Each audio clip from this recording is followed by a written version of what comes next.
Para esta historia nos situaremos a comienzos del siglo XX. Aurora Rodríguez es una mujer española, soltera y sin pretensiones de casarse. Aurora tenía un sobrinito, Pepito.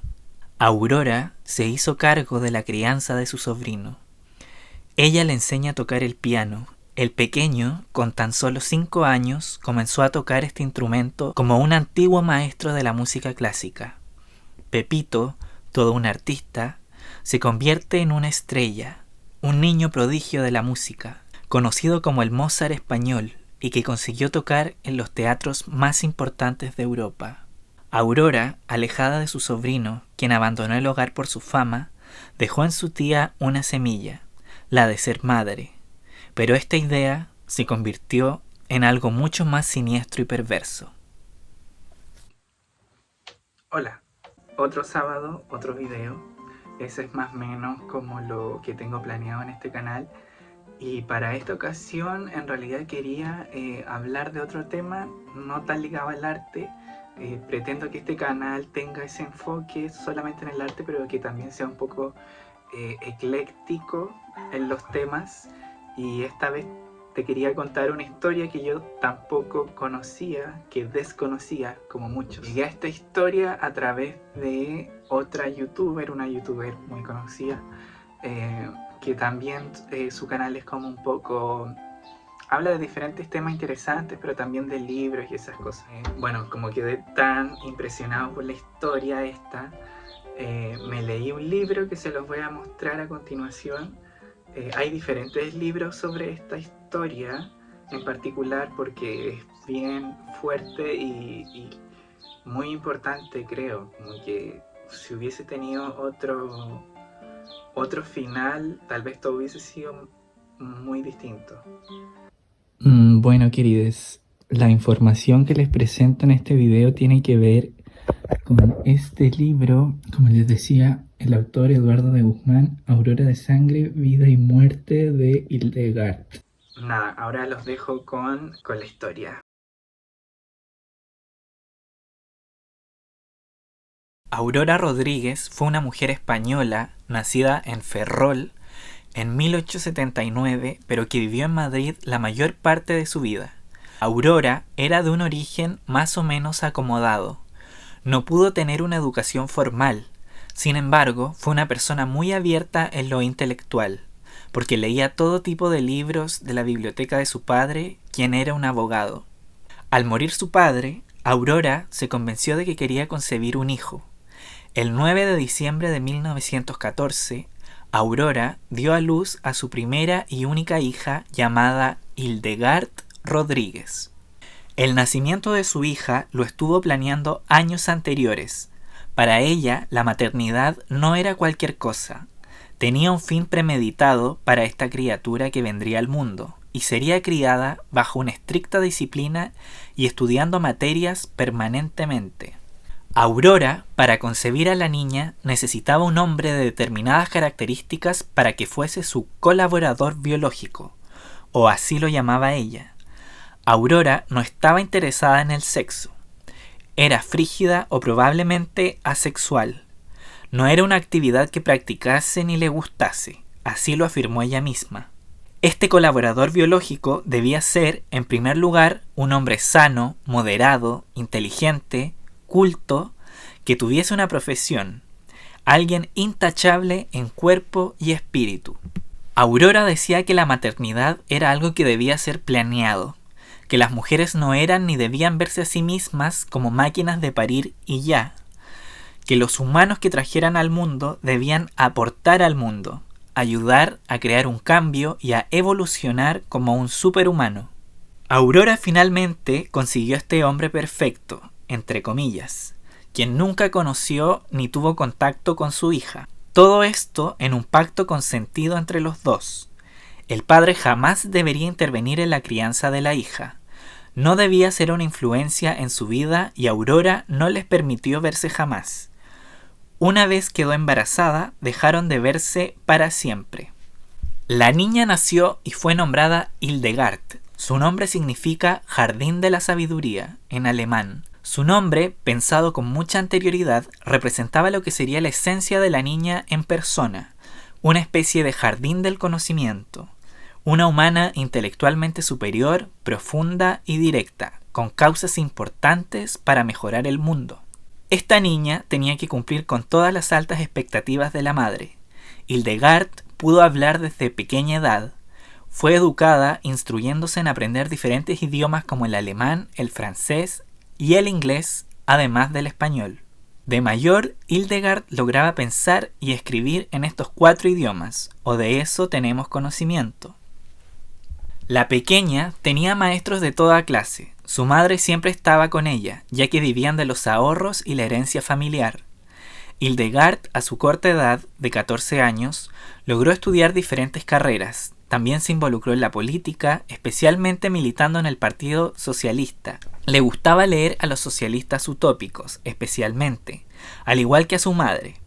De cierta forma, Hildegard estaba siendo influenciada e ideologizada por su propia madre. Tuvo un rol de activista en España durante mediados de los años 20 y 30.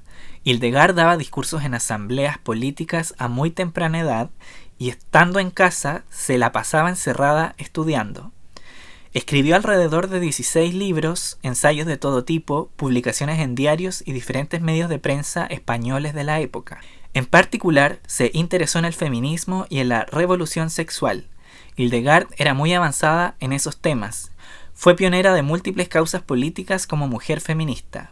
Tuvo contacto con Magnus Hirschfeld, médico y sexólogo alemán, pionero del activismo queer, que también fue nombrado en el video anterior cuando hablé de Lily Elf, la primera pintora trans que lo conoció y se relacionó con él. Hildegard era admirada por pensadores, políticos y gente influyente del momento. Pudo ser una persona muy importante en la historia de Europa y la historia de Occidente.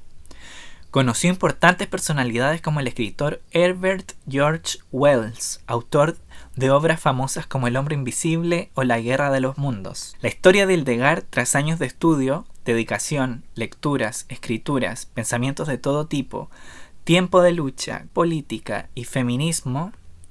Luego de todo eso, el destino de Hildegard dará un vuelco insospechado, profundamente doloroso e irreparable.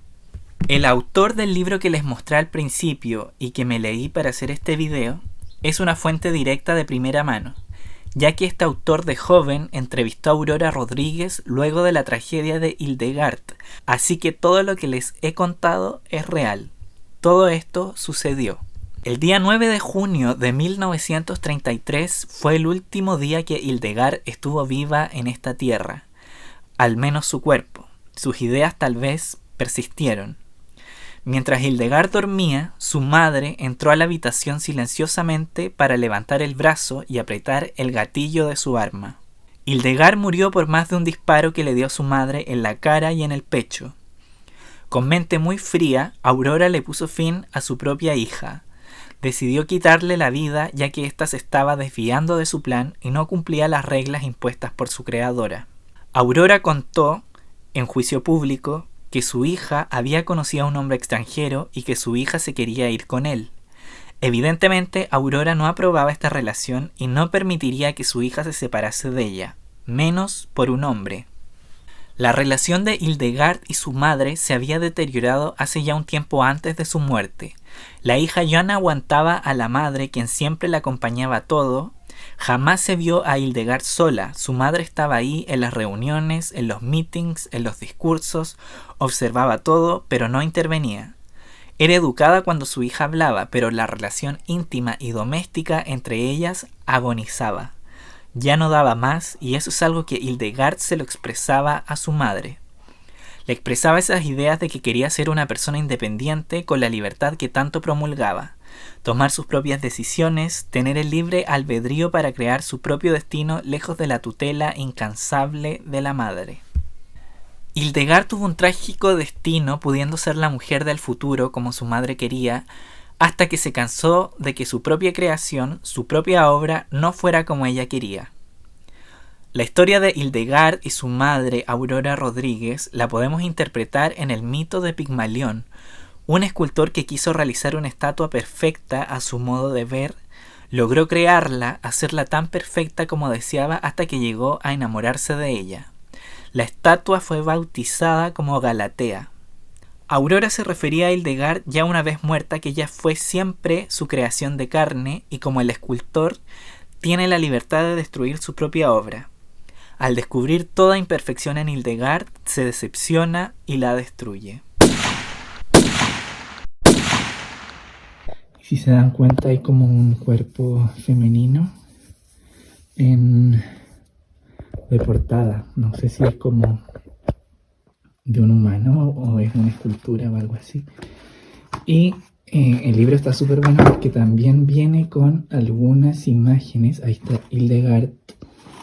Viene con muchas imágenes, algunas un poco fuertes porque también aparece una foto de cuando estaba en el cajón, de cuando murió lamentablemente, ahí, con el disparo en la cara. Y bueno, y la cantidad de gente que fue, es un libro bien interesante. Un poco fuerte todo, ¿no? Bueno, mi conclusión en base a esta historia, se las voy a leer un poco porque traté de memorizarla pero algunas cosas se me van. Para mí esta historia nos demuestra más que nada como la obsesión de una madre por su hija y la devoción que sentía la hija por la madre como una figura, casi que un dios prácticamente. La mamá se consideraba un dios.